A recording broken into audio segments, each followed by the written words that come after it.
The mantra of the Republican Party these days seems to be, well, we can't win on actual issues, so let's just cheat. Let's just rig and gerrymander and suppress votes and all this kind of stuff. Check it out. And don't forget to ding the bell, subscribe to our channel, comment if you'd like, and share our channel with your friends. Wendell in New Kennington, Pennsylvania. Am I saying that right, Wendell? Yes. Hey, you're on the air. What's up?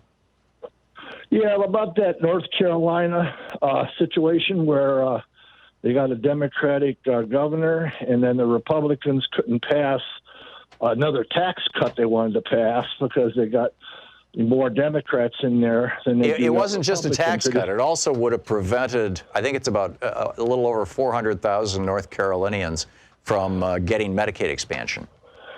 Yeah. Why did the Democrats leave and give them a chance to get for the Democrats left and play? Go ahead. I'm sorry. Finish your question. I'll give you the details. And the Democrats got played like they always do. You don't trust the Republicans. Yeah. Well, and that's the problem. I mean, this, if you can't win, cheat, seems to be the mantra. What happened was Representative David Lewis, who is a Republican from Harnett County, North Carolina, told the Democratic leader, Darren Jackson of Wake County, that there would be no recorded votes on the morning of 9/11 because a bunch of Democrats wanted to go to a 9/11 memorial. And so here you have the Republican leadership telling the Democratic leadership in the North Carolina House of Representatives that there will be no votes. We promise you, not to worry. And then as soon as the Democrats left the room, all but 9 of them, there were 9 Democrats there, there are 55 Republicans. As soon as the Democrats left to go to this 9/11 memorial, Representative Jason Saine, who was representative from Lincolnton, North Carolina, made a motion to basically override the veto, and it passed 55-9. You have to have a simple majority to have a quorum in the North Carolina House. And then whatever the vote is, it's based on the majority vote. So, you know, and now it goes to the Senate.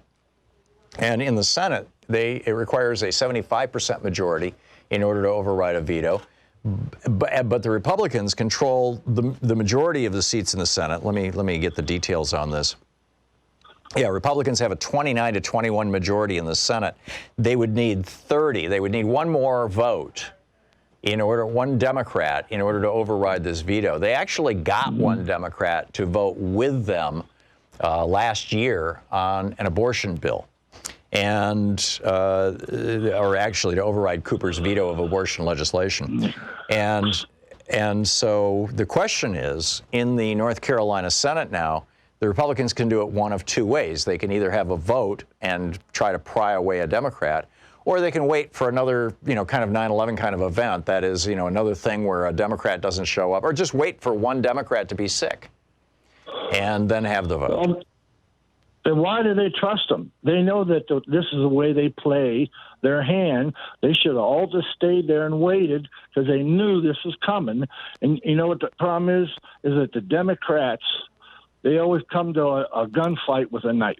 No, I think the problem is that we tend to judge other people by ourselves. This was probably the most important lesson my dad ever taught me, that people judge others by what they would do themselves.